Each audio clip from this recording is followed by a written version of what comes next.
안녕하십니까. 자, 오늘부터는 기초 물리학, 전자기학에 대해서 공부를 해보도록 하겠습니다. 자, 여태까지 우리가 역학하고 유체역학, 열역학을 공부를 했었죠. 물론 기초 물리학 수준에서요. 이제 오늘부터는 전자기학에 대해서 공부를 하겠습니다. 자, 전자기학 첫 번째 이제 등장하는 게 바로 전하죠. 자, 이제 이 새로운 물리량이 등장합니다. 여태까지는 이제 입자가 등장하면은 입자에 따라오는 물리량이 질량이었죠. 질량, 단위는 킬로그램이었죠. 킬로그램이란 단위를 가지는 질량이 등장해가지고 입자의 성질을 대표했는데 이제는 새로운 전하라는 게 등장합니다. 보통 Q라고 씁니다. 전하. 자, 질량은 단위가 킬로그램이었죠. 전하는 단위를 쿨롱으로 씁니다. 쿨롱, C자 대문자를 써야 돼 있어요. 자, 그래서 이제 새로운 물리량이 입자에 할당이 된 거죠.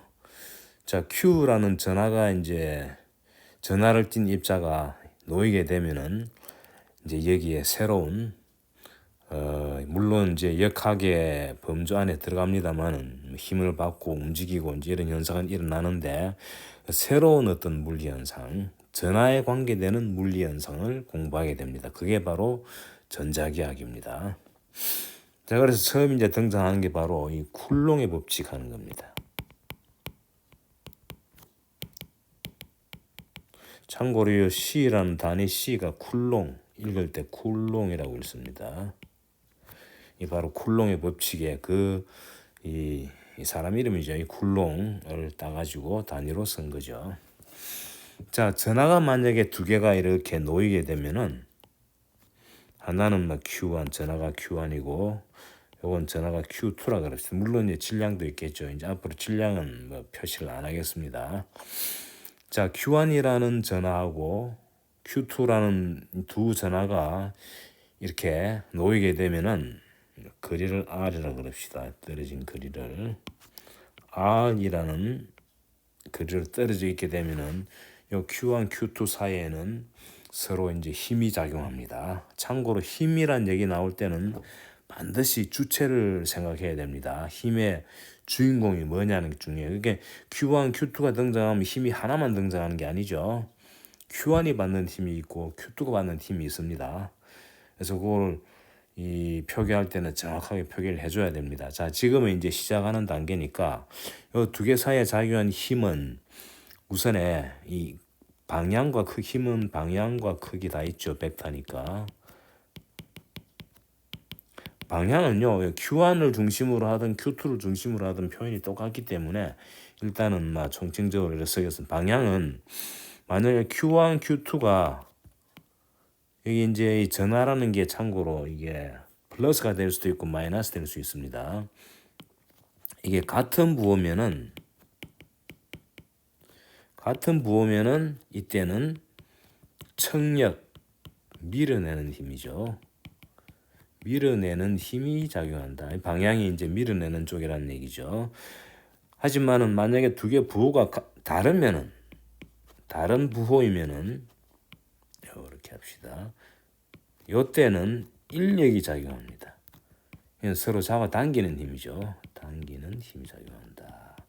방향은 이제 요 말로 표현이 되겠죠. Q1, Q2가 만약에 같은 부호면은 청력, 다른 부호면은 인력이다. 둘 중 하나는 플러스가 하나는 마이너스다 그러면 인력이 되고 두 개 다 플러스다 또는 두 개 다 마이너스다 이러면 청력이 되는 거죠.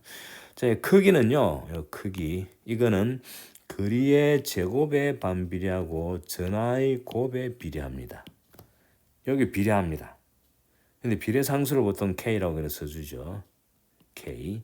그래서 여기 바로 힘의 크기가 됩니다. 그래서 전하의 곱에 비례하고 거리의 제곱에 반비례한다. 여기 이제 핵심이죠. 그럼 K는 이제 비례상수가 되는데 요 K 비례상수의 K의 단위가 뭐겠습니까? 요거 이제 진짜 힘이죠. 이게 여기 힘의 단위를 가지죠.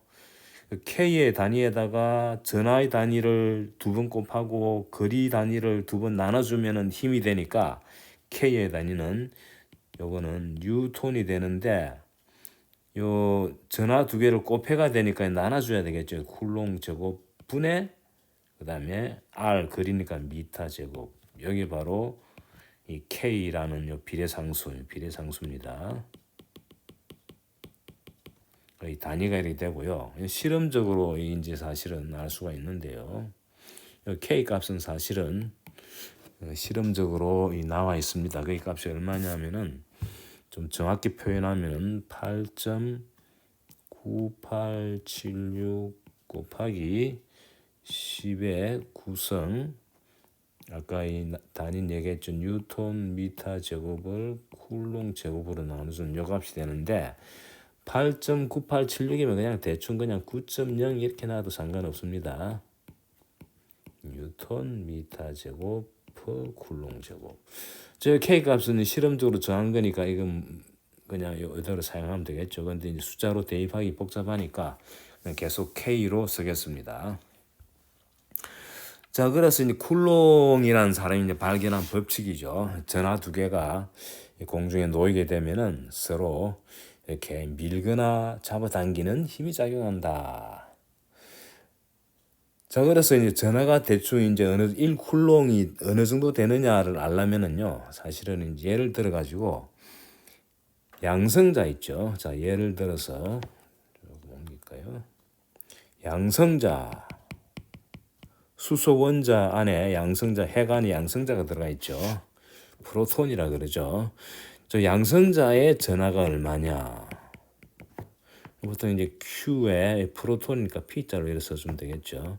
요 값은요 1.602 곱하기 10의 마이너스 19성 쿨롱입니다. 그래서 1쿨롱이 엄청나게 이 전하값이 큰 값이죠. 양성자가 엄청나게 많이 모여야 되겠죠. 자, 요걸 통상 우리가 이게 이제 자연계에 존재하는 전하의 기본 단위입니다. 그래서 이걸 통상 E라고 표현하는데 요 양 자체를 쿨롱까지 합친 거죠. 요 양 자체를 갖다가 보통 E라는 이제 문자로 표현하는 거죠. 워낙 이제 숫자가 복잡하고 많이 등장하니까. 자, 그에 반해 가지고 전자의 전하는 얼마냐? 전자는 영어로 일렉트론이라 그러죠. 그래서 Q 일렉트론 뭐 이래 쓰면 되겠죠. 요거는 요 양성자의 전하하고 정확히 똑같습니다. 정확히 똑같아요. 다만 부호만 반대입니다. 그래서 마이너스 1.602 곱하기 10의 19성 쿨롱 또는 그냥 간단하게 마이너스 2 하면 되겠죠. 그래서 양성자하고 이 전자가 사실은 전하를 띠는 입자의 가장 기본 입자죠. 참고로 중성자는 어떻습니까? 중성자는 뉴트론이라 그래서 중성자는 전하가 0입니다. 한번 하나 씁시다. 중성자. 그래서 중성자라 그러죠.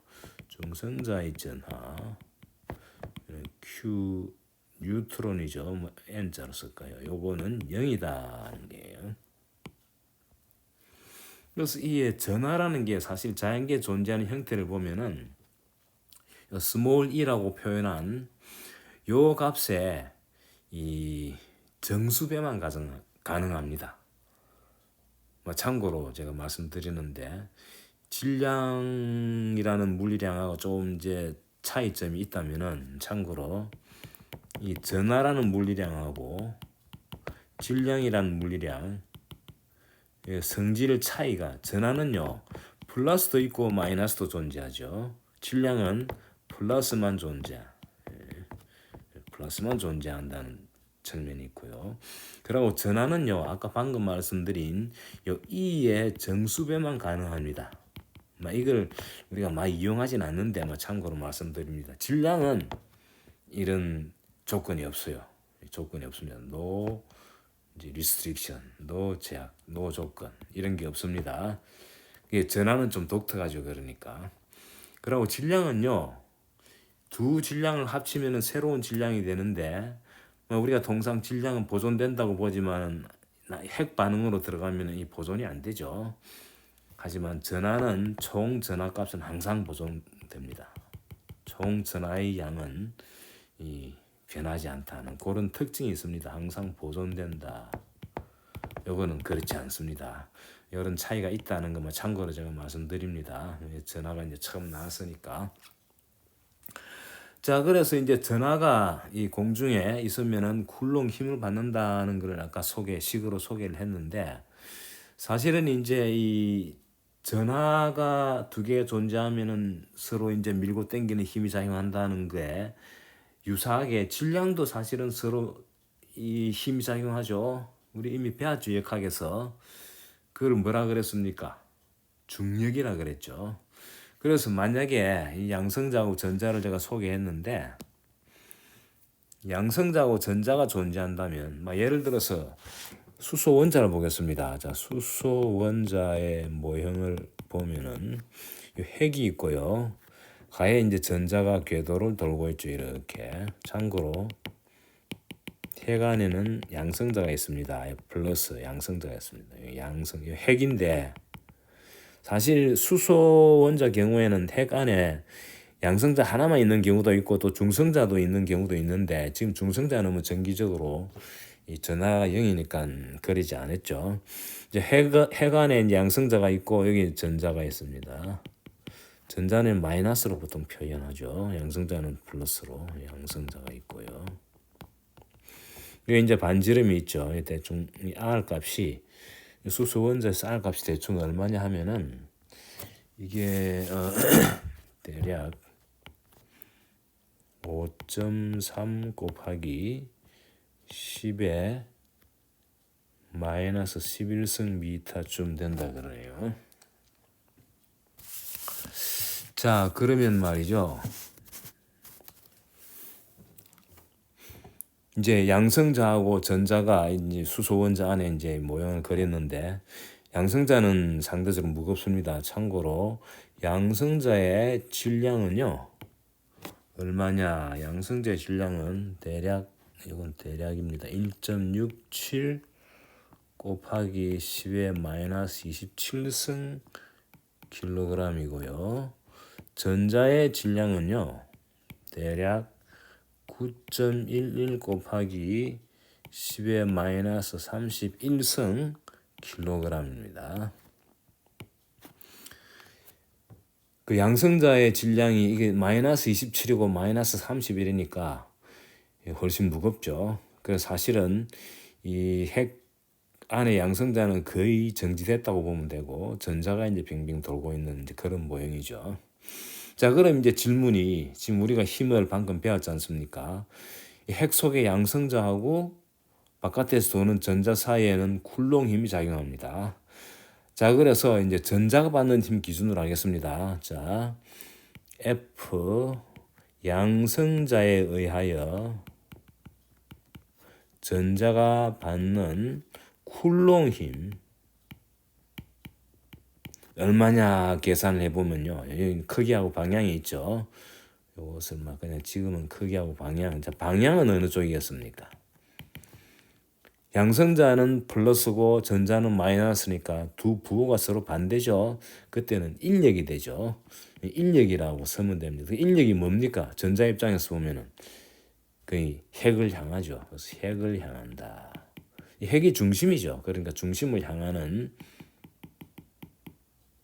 향함, 이렇게 쓰면 되겠죠. 자, 크기는 얼마가 되느냐? 자, 크기는 아까 썼죠. K 곱하기 전하의 양성자의 전하 곱하기 전자의 전하. 근데 지금 크기만 보니까 그냥 절대치만 하면 되겠죠. 두 개 다 E죠. 하나는 E고 하나는 마이너스이니까 두 개 곱하면 E 제곱이 되겠죠. E 제곱이고 거리는 R 제곱 쓰면 됩니다. 요 K 값도 알고 E 아까 소개했고 R도 여기 소개돼 있죠. R 요 나와 있지 않습니까? 요거 대입하면 이제 대충 얼마 되느냐, 이거 계산하면 나옵니다만은, 이걸 계산하면 대략적으로 8.2 곱하기 10의 마이너스 8승 뉴턴 정도 됩니다. 자, 그에 반해 가지고 힘이 하나 더 있죠. 양성자도 질량을 가지고 전자도 질량을 가지기 때문에 중력이라는 게 존재하죠. 자, F 양성자에 의해서 전자가 받는 중력은 얼마냐? 자, 방향은 어느 쪽입니까? 중력은 항상 인력이죠. 그래서 이게 보면은 전자기력, 쿨롱 힘이 이제 전자기력 중에 하나인데, 이 쿨롱 힘은 땡기기도 하고 당기기도 하고 밀기도 하는 두 가지가 가능한데, 중력은 항상 인력만 작용한다. 그래서 만유인력이란 말이 있죠. 자, 이거는 핵을 향한다. 인력이니까 핵을 향함. 자, 크기는 얼마냐? 이 크기 우리 배웠죠? 라지지 중력 상수죠. 이 값도 역학 시간 소개했습니다. 그러고 MP 양성자의 질량하고 전자의 질량을 곱해가지고 거리 제곱으로 나누면 되죠. 자, 요 질량 소개했고, 요 G 값은 우리 역학 시간에 배운 값이기 때문에, 참고로 요 G 값이 얼마냐? 참고로, 요 G 중력 상수 값이 6.67 곱하기 10의 마이너스 11성 뉴턴 미터 제곱 퍼 킬로그램 제곱입니다. 저희 대입하면 답이 나오겠죠. 그래서 계산해 보면 이게 얼마가 나오느냐 하면요. 이게 대략 3.6 곱하기 10의 마이너스 47성 뉴턴이 나옵니다. 자, 그래서 수소 원자 안에 이게 이제 양성자하고 전자가 이제 이렇게 이 전자가 양성자 주위를 돌고 있는데, 이때 요 양성자하고 전자 사이에 작용하는 힘 두 가지 중에 쿨롱 힘하고 하나는 중력인데, 이 두 개 힘 방향은 다 땡기는 힘이죠. 근데 어떻습니까? 크기가 엄청나게 차이가 나죠. 대충 눈으로 봐도 이건 엄청난 차이라는 걸 알 수 있습니다. 어느 게 더 큽니까? 요거하고 요거를 두 개 비교하면 되겠죠. 여기 앞에 거는 중요하지 않고 이게 이 지수가 중요하죠. 10의 마이너스 8성하고 10의 마이너스 47성 엄청난 차이죠. 그래서 대략 쿨롱 F 쿨롱 힘을 중력으로 나누면요. 어떻게 되느냐. 8.1을 3.6으로 나누고 또 10의 8성을 10의 마이너스 47성으로 나누니까 어떻게 됩니까? 이게 대충 2.28 곱하기 10의 39성이 됩니다. 엄청나게 큰 수죠. 그러니까 쿨롱 힘하고 중력이 두 개 존재할 때는 사실 중력은 없는 거는 다름없다. 그래서 여기서 이제 앞으로 우리가 이 전하가 등장해가지고 전하끼리 작용하는 힘 할 때 그 전하가 가지는 질량도 있을 거 아니에요. 질량 때문에 작용하는 이 중력의 효과는 완전히 무시해도 상관없습니다. 그래서 F 중력은 무시해도 된다. 아시겠죠? 그래서 이 전자기학 하는 동안 중력에 대한 언급은 사실은 없을 겁니다. 그런데 사실은 말이죠. 아주 중요한 것 하나 지적하고 그냥 지나갈게요. 자, 여기 지구가 있습니다. 여기 달이 있어요. 자, 지구하고 달 사이에는 서로 잡아당기는 힘이 존재하죠. 인력이 존재하는데 만유인력만 쓰죠. 이때 지구하고 달 사이에 존재하는 이 힘은 뭡니까? 중력만 다룹니다, 우리가. 근데 사실은 지구 안에는 뭐가 있습니까? 무수히 많은 양성자도 있고 또 전자들도 무수히 많죠. 지구 흙이 분자 아닙니까? 그 분자 안에 원자들이 있고 원자를 또 쪼개면 핵이 있고 핵 안에는 양성자가 있고 핵 주위에 또 전자가 돌고 있단 말이죠. 달도 마찬가지죠. 여기도 무수히 많은 양성자하고 전자들이 있단 말이죠. 여기 있는 이 지구에 있는 거하고 또 이 달에 있는 것들이 또 이제 서로 이게 전하가 있으니까 전자기력을 쿨롱 힘을 주고받을 텐데, 방금 우리 봤지만은 쿨롱 힘하고 중력 두 개가 존재할 때는 중력은 무시해도 된다 그랬죠. 근데 어떻습니까? 우리가 지구하고 달 사이에 이렇게 운동을 계산할 때 쿨롱 힘은 등장도 안 합니다. 자, 그거 왜 그렇겠습니까? 그게 사실은 말이죠. 이게 중력하고 쿨롱 힘의 아까 제가 소개한 그 차이점 중에 뭐가 있었습니까? 중력은 오로지 인력만 작용하고 쿨롱 힘은 인력과 청력이 다 존재하죠. 이 방향이 밀었다 당겼다 밀었다 당겼다 이게 다 존재한단 말이죠. 그래서 양성자하고 전자가 이게 사실 숫자가 거의 비슷하잖아요. 거의 중성이니까 지구가. 그래서 이 캔슬레이션이 일어납니다. 상쇄가 일어납니다. 그에 반해 가지고 중력은 상쇄가 전혀 안 일어나죠. 말하자면은 이 쿨롱 힘은 돈은 엄청 많이 벌지만은 또 많이 쓰는 거죠. 많이 벌고 많이 쓰고 많이 벌고 많이 쓰고 해가지고 남는 게 없고, 중력은 아주 조금 벌지만은 계속 쌓기만 하지 서지는 않는 거예요. 인력만 존재하니까 청력이 없어요. 마이너스가 미는 힘이 없어요. 계속 땡기기만 하니까 그게 계속 이 누적이 돼가지고 엄청난 힘을 작용하고 이거는 상쇄되고 없어지는 거죠. 이게 이제 나중에 이제 살아남는 거죠. 살아남은 상쇄돼가지고 이거는 소멸되고 없어져 버립니다. 요런 이제 전체적인 요런 측면이 또 있습니다. 어떻게 보면은 방금 우리 얘기할 때는 중력은 무시해도 된다 그랬는데 이런 경우는 또 아니다는 거 요거를 참고로 말씀드립니다. 우리가 통상 다루는 건 이런 캔슬레이션이 없습니다. 이게 이제 전화 이렇게 딱 플러스 또는 마이너스 전화 두 개가 이제 이렇게 등장할 때는 사실상 중력은 무시해도 아무 상관이 없다는 것을 다시 한번 말씀드리고요. 자, 그럼 이제 쿨롱 힘을 배웠는데 이제 앞으로 우리가 이걸 많이 집중적으로 다룰 겁니다.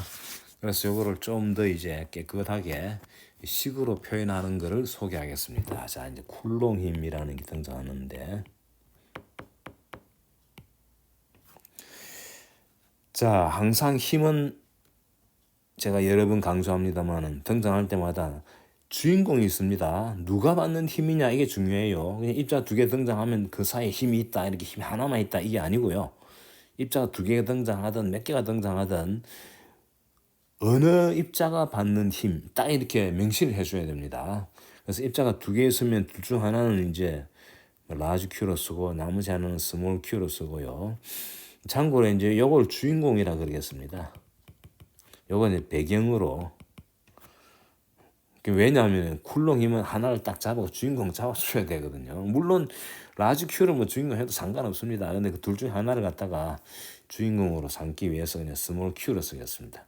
자, 그리고 이 라지 Q는 배경이니까 어디에 있다 하는 위치만 주어지면 그 다음 스몰 Q가 받는 힘이 어떻게 되느냐 이제 이런 식으로 전개를 하는 거죠.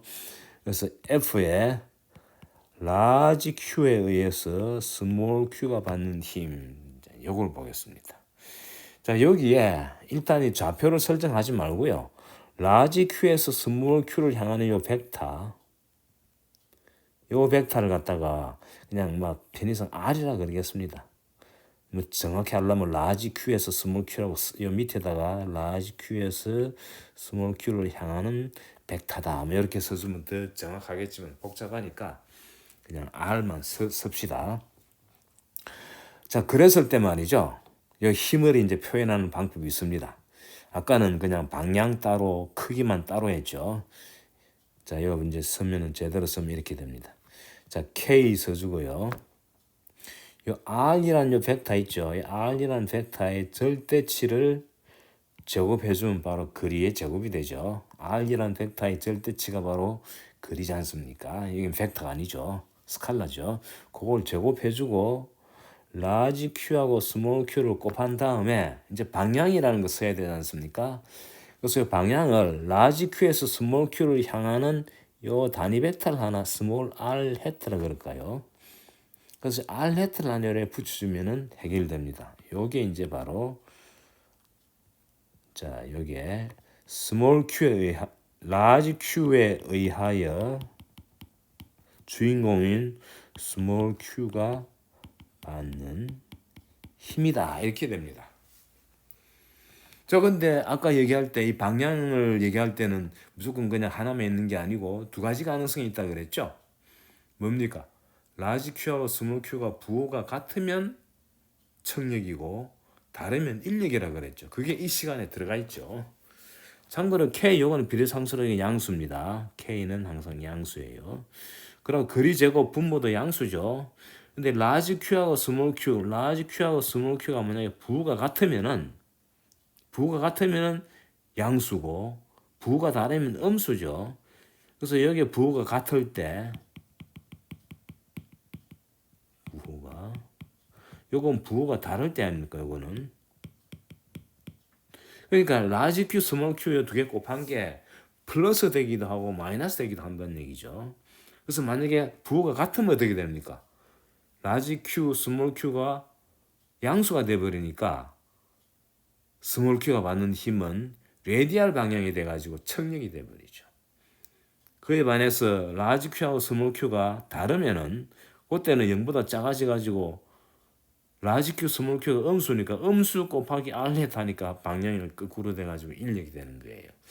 그래서 이렇게 섬으로 해가지고 굳이 우리가 뭐 인력이다 청력이다 뭐 같을 때는 어떻고 다를 때는 어떻고 말할 필요가 없는 거예요. 그래서 식으로 표현하면 깔끔하게 이렇게 표현된다 하는 거를 이제 알면 좋겠어요. 그래서 이제 요거를 보고 이제 우리가 앞으로 분석을 해야 되기 때문에 이걸 집중적으로 사용해야 되기 때문에 어떻게 이제 이거를 분해를 하느냐 하면 말이죠. 그래서 요 쿨롱 힘에 해당되는 상황을 갖다가 이렇게 정의합니다. 요거를 F에 라지 Q에 의해서 주인공인 스몰 Q가 받는 힘은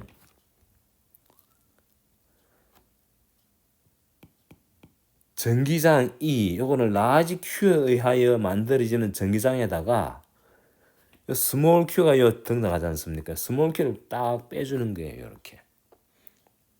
그래서 요거를 뭐라 그러냐면은 라지 Q에 의하여 스몰 Q가 놓이는 위치에 형성되는 전기장이라는 이름을 붙여줍니다. 전기장이라는 이름이 나왔죠. 그따다가 스몰 Q를 딱 놓으면은 힘은 Q 곱하기 E다. 그래서 이 Q를 갖다가 앞으로 전기장이라 그럽니다. 전기장. 일렉트릭 필드죠.